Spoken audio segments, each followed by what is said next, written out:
et bienvenue sur Wedding Divan, le podcast dédié aux pros du mariage. Je suis Magali Zarka, formatrice chez Paris Bordeaux Formation, officiante de cérémonie laïque et ancienne wedding planner avec plus de 90 mariages à mon actif. Si tu es entrepreneur dans le milieu du mariage ou que tu souhaites te lancer, ce podcast est fait pour toi. Comment réussir, comment se démarquer et surtout comment durer dans le mariage. Autant de questions auxquelles nous répondrons ici via des interviews sans tabou de prestataires connus et reconnus pour leur travail. On y abordera leur parcours, leurs réussites et leurs erreurs aussi parfois. On partagera également avec toi tous nos conseils, astuces et outils pour te donner un accès direct à la réussite dans le Wedding World. Allez, pose-toi dans ton canapé, écoute-nous dans ta voiture ou même en faisant la vaisselle et surtout, abonne-toi pour ne manquer aucun épisode. Je suis fière de commencer les interviews de ce podcast par mon amie et associée Nadia Boucher. Nadia est une femme géniale de 36 ans et une super maman de 2 enfants, Ethan et Amy. Elle est officiante de cérémonie laïque et formatrice. D'ailleurs, on a créé ensemble la formation Wedding Gang dans notre centre de formation Paris-Bordeaux qu'on lance en février 2022 et qui est destinée aux pros du mariage qui veulent lancer ou relancer leur business. Chaque année, elle reçoit énormément de demandes de futurs mariés et signe des contrats pour des mariages incroyables. Elle va te donner ses meilleurs conseils pour mener un entretien commercial au top. Mais je ne t'en dis pas plus, je te laisse écouter. Hello Nadia, je suis ravie de commencer les épisodes de podcast avec mon associé. Salut Magali, je suis aussi ravie de commencer ce podcast avec toi et je trouve que tu as fait un très bon choix pour le premier épisode. Donc on commence 2022 avec soit une énorme augmentation de confiance en soi ou les chevilles qui enflent quoi. Moi je vais choisir pour ma part la confiance en soi. Ça marche. Écoute, je te propose qu'on rentre tout de suite dans l'interview et que tu commences par me raconter un petit peu ton parcours. Alors pendant une dizaine d'années, j'ai été salariée dans une grande entreprise et à la naissance de ma fille, de mon deuxième enfant, de Amy, j'ai eu une grosse remise en question professionnelle et une envie de faire quelque chose qui avait du sens pour moi. J'ai donc quitté cette entreprise et j'ai été me former au métier d'organisatrice de mariage. Pendant cette formation, j'ai eu un formateur qui n'avait de cesse de me répéter constamment « Non mais Nadia, t'es pas au courant, mais en fait, t'es faite pour être officiante. Ce sera ça ton métier. » Moi, je lui disais « Non, déjà, je connais pas ce métier. Et puis en plus de ça, je suis venue pour me former pour être organisatrice. C'est ce que j'ai dans la peau. » Sauf que bien sûr, il avait semé en moi des graines. Et la première année où je me suis lancée, j'ai proposé à des mariés une cérémonie laïque. Ils ont accepté. On a testé l'aventure ensemble. Et là, ça a été une révélation pour eux et pour moi.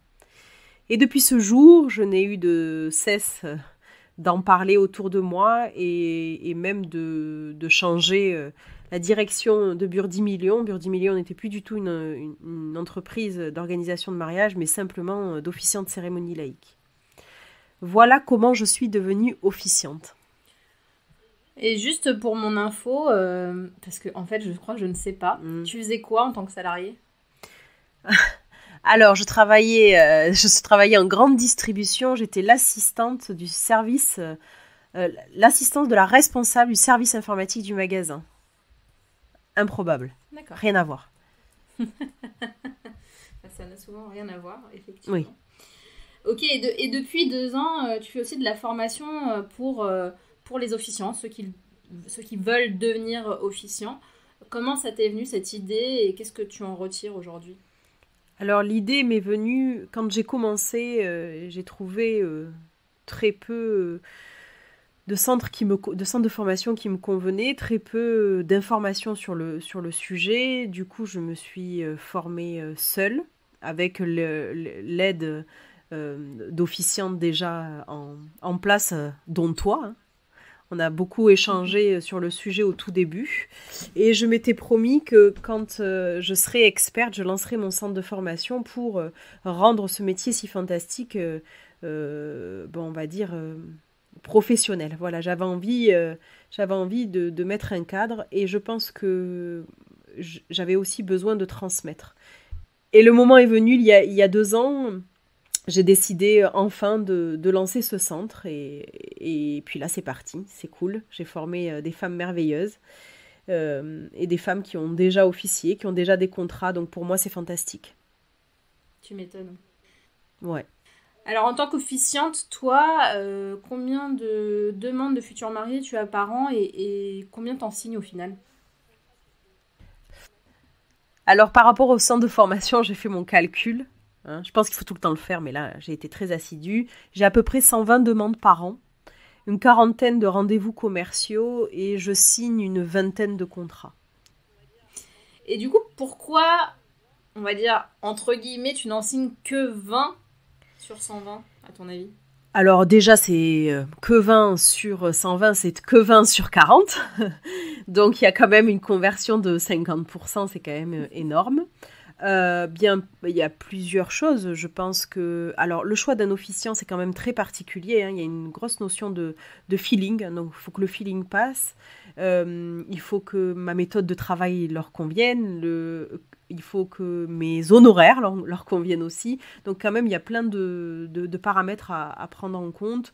Euh, quand quand ils me font un retour, je demande pourquoi. Alors les retours que je peux avoir, c'est j'ai trouvé une autre officiante parce que on est plusieurs et tant mieux. Hein, il faut du travail pour tout le monde. Ou alors mes honoraires qui sont parfois trop élevés pour eux. Ou alors moi je fais mon métier d'officiante, je fais quand même un travail assez profond où ils se rendent compte qu'il va falloir qu'ils donnent beaucoup parce que pour moi il faut donner pour recevoir et vivre un moment aussi fabuleux. Et il y en a certains qui n'ont pas envie d'aller jusque-là. Et ce que j'entends, mon travail va au-delà de la cérémonie laïque. Et ceux qui adhèrent à ma méthode sont OK pour faire un travail assez dense. Donc voilà, je pense que les raisons sont celles-ci. Ok. Euh, Ce serait quoi le premier conseil que tu donnerais à des prestataires de mariage débutants, ceux qui veulent se lancer ou ceux qui viennent de se lancer pour signer leur premier contrat? Ah, on arrive au sujet du podcast. Au sujet du jour. Alors, au sujet du jour. Alors, je dirais le premier conseil, c'est d'écouter les mariés, de comprendre leurs besoins, de les rassurer, les mettre en confiance et savoir pourquoi ils ont besoin d'eux pour un moment si important dans leur vie.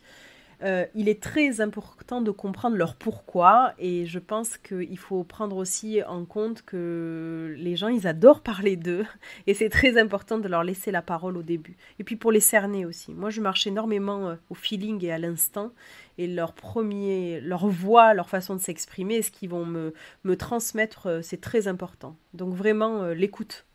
Écouter. Oui, je suis complètement en phase avec ce que tu dis. C'est sûr que pour savoir si aussi notre façon de travailler leur correspond, si tu les fais parler en premier, au moins tu le sais tout de suite. Exactement. Ok, et comment toi tu te prépares avant un entretien avec des mariés? Est-ce que tu as un petit rituel? Est-ce que tu as un petit conseil, des tips à nous donner là-dessus? Alors, comme à chacune de mes cérémonies, avant chacune de mes cérémonies, je prends toujours 3 respirations. Avant chaque entretien commercial, je fais la même chose.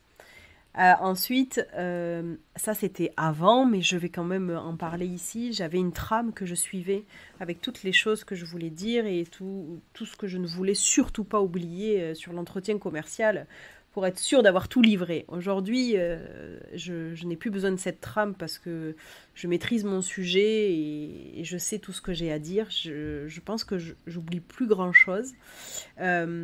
Mais du coup, je marche au feeling. Hein. C'est moi vraiment tous mes je crois que tout mon métier, je le fais autour du feeling. Hein. Donc comment je me prépare? Je me prépare au feeling. Je prends mes respirations, j'accueille les mariés, je souris, je les écoute et ensuite c'est parti. Parce que après tout ce qui concerne la cérémonie laïque, c'est mon domaine. C'est mon domaine. Je le maîtrise aujourd'hui. T'as fait combien de mariages depuis le début de ta carrière en tout? Ah, on a recalculé, je crois que je suis à 116. C'est ça. Ok, donc finalement t'es rodé pour les entretiens, t'as plus besoin de regarder tes notes, c'est ça que tu nous dis. Oui, mais par contre, je les ai gardées très longtemps, mes notes. Et d'ailleurs, à toutes mes stagiaires, hein, toutes celles que je forme, je leur offre mon ancienne trame et je leur dis de la suivre. C'est très, très important pour ne rien oublier et puis pour être en confiance. Mais oui, moi pour le coup, je t'avoue que j'ai ma trame et je suis rodée, mais je la suis quand même. Comme quoi, on est tous différents et on fonctionne de manière différente, alors que bah, toi, t'es lancé bien avant moi et tu suis encore ta trame, donc pourquoi pas. Après, moi, je prends des notes, hein. Je prends des notes, mais effectivement, je ne suis pas une trame. Mais tous les conseils sont bons à prendre. Oui, Hein. en fait, Chacun sa méthode. oui, c'est ça. Bah, en fait, moi, je suis ma trame parce que c'est les choses que je vais remettre dans mon contrat. Donc, je pose toutes les questions. D'abord, je leur fais Mhm. parler d'eux. Je leur dis pourquoi la cérémonie et puis comment vous imaginez votre cérémonie idéale. Voilà. Et après, je leur pose des questions de type qui est votre photographe, qui est votre wedding planner, votre vidéaste, votre DJ, etc. pour pouvoir les renoter dans mon contrat. Mhm. Voilà. Donc oui, je suis ma trame. Oh ben, donc, comme quoi, vous voyez, les deux, les deux solutions sont largement possibles parce que autant toi que moi, aujourd'hui, on, on arrive à avoir des contrats et ça fonctionne avec ces deux méthodes. Donc, que chacun le fasse avec la méthode avec laquelle il est le plus à l'aise, vraiment. C'est sûr. Et du coup, à ton avis, pendant l'entretien avec ces futurs mariés-là, quelle est ta valeur ajoutée, à ton avis? Pourquoi ils te choisissent? C'est quoi la différenciation Nadia Boucher, Burdi Million? Je dirais peut-être ma promesse. C'est quoi Le ta fait promesse? qu'ils... Bah, ma promesse, c'est qu'ils vont vivre un moment fantastique. Fantastique. C'est ça ma promesse. Non, je pense que oui, c'est ma promesse. C'est que je partage des choses que j'ai vécues, je sais ce qu'ils vont vivre. Et donc ça, je leur fais vivre et je leur dis en entretien. Et je pense qu'ils se laissent transporter et ils ont envie de tenter l'aventure. Et puis en plus, c'est une vérité, hein. C'est la cérémonie laïque, je crois que tant qu'on ne le vit pas, on ne peut pas se rendre compte à quel point c'est merveilleux. Donc je pense que ce qui fait, voilà, ma valeur ajoutée, c'est ça. Et ils sentent qu'ils vont être accompagnés et choyés. Et peut-être ils se sentent de suite en confiance. Ok. Ok, on passe au deuxième conseil. Donc le premier, je rappelle, c'est d'écouter, hein, d'écouter l'autre. Oui. Et le deuxième, c'est quoi? Être soi-même. Pas la peine de jouer un rôle. Sois toi-même. Moi, j'ai cru au début qu'il fallait que je joue un rôle, que je montre à quel point j'étais si professionnelle, que je maîtrisais tout, vachement dans le contrôle. Après, j'étais comme ça aussi personnellement, hein, donc ça allait avec. Et un jour, j'ai dit, bon, mais je lâche, c'est bon, je suis moi-même, je fais des blagues, euh, je dis qui je suis, je parle un peu de moi, enfin voilà, j'ai été moi, comme si, je vais pas dire comme si j'étais avec des potes ou quelqu'un de ma famille, mais honnêtement presque. Hein, les mariés, c'est des particuliers, on peut se permettre d'être nous-mêmes. Donc le deuxième conseil, surtout sois toi-même. Parce qu'en plus, les prestataires de mariage, souvent, on est seul, hein, le photographe, enfin, voilà, le vidéaste, on est tout seul, on incarne complètement notre entreprise, on n'est pas une grosse structure, donc c'est facile de pouvoir être nous-mêmes et c'est comme ça que ça paye. Complètement d'accord. Et du coup, le troisième conseil.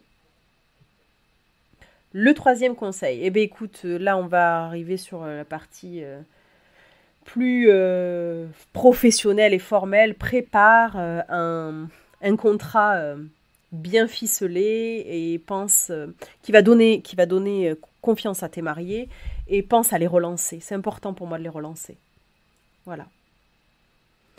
Ok. Écoute, Et est-ce que tu m'autorises à rajouter un conseil bonus? bah, je t'autorise tout ce que tu veux, ma poule. Ah, j'ai envie. Alors, mon conseil bonus, ça serait de ne surtout ne perdez pas confiance lorsque vous ne signez pas un contrat. Parce que là, j'étais en train de donner des conseils réussir un entretien commercial, mais il est possible qu'on vous dise non, ça va vous arriver, ça m'arrive encore, ça arrive à tout le monde. Et donc surtout ne perdez pas confiance. Il ne s'agit pas de vous, de votre personne. Donc il ne faut pas se remettre en question personnellement, plus remettre en question peut-être notre méthode, notre façon d'expliquer la chose qui n'a peut-être pas été assez claire. Mais voilà, gardez confiance en vous, c'est très très important. Bah écoute, exactement. Ça va être le mot de la fin sur cette partie-là, mais je t'en ai pas parlé, mais j'aimerais bien qu'on fasse un petit tu préfères. Tu sais, ma passion pour les tu préfères. Donc, je te propose de te donner 2 mots et tu choisis l'un ou l'autre et tu expliques pourquoi si tu en as envie. Sinon, comme tu veux. Mais pour le coup, tu réfléchis pas quand tu donnes la réponse. Alors, pain au chocolat ou chocolatine? Ça c'est sûr et certain, chocolatine. Hein. Parce qu'à un moment donné, je suis la bordelaise dans le groupe. Pour ceux qui n'avaient pas remarqué suivi. Donc chocolatine 20 fois. Alors, mon accent, on l'entend quand même malgré le rhume? Alors, on l'entend, moi je l'entends comme d'habitude. Hein. Bon, écoute, donc chocolatine. Ok. Voyager ou manger?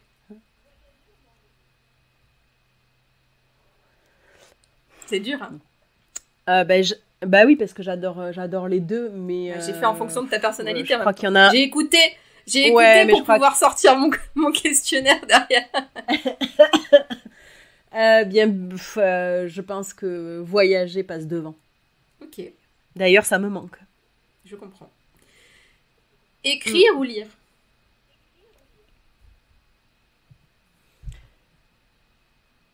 Là aussi, en fait, c'est que des trucs hyper difficiles. Il faut pas que je réfléchisse. Mais c'est parce que je te connais. Mais bah si oui, c'est trop simple, c'est pas drôle. Mettre des trucs difficiles. Chocolatine ou pain au chocolat, c'était rapide. Alors, je dirais lire. Ok. Pourquoi?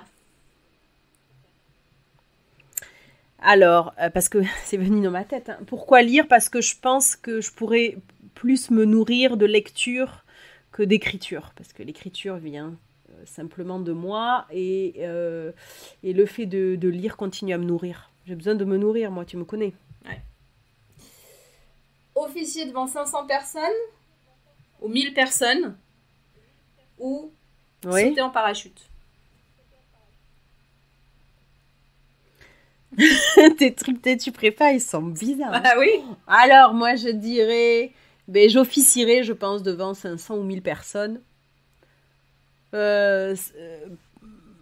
Je pense que je choisis ça pour la notion de partage. Parce que je crois que je préférerais partager avec 1000 personnes que sauter toute seule. Mais sauter en parachute pourrait me plaire beaucoup. Moi, j'ai sauté en parapente, donc c'est quelque chose qui me plaît beaucoup. Mais il faut choisir, donc j'ai choisi. Eh ben, merci beaucoup Nadia, en tout cas, d'avoir ouvert le bal de ce podcast. Il y a plein de belles interviews qui arrivent. J'ai hâte de partager tout ça avec tout le monde. Mais j'ai été vraiment ravie de commencer par toi. Tu sais à quel point je t'aime et je suis vraiment ravie de partager non seulement le podcast, mais aussi cette belle formation avec notre projet de Paris-Bordeaux. Paris-Bordeaux. Eh bien, écoute, moi aussi, je t'aime, hein, vu qu'on est sur les déclarations. Et j'espère que notre aventure nous amènera loin et qu'un jour, tu diras chocolatine. Vraiment. J'essaierai, promis. J'espère, ouais. Très bien. À bientôt, Nadia. Et t'embrasse. Bye bye. Ouais, ciao.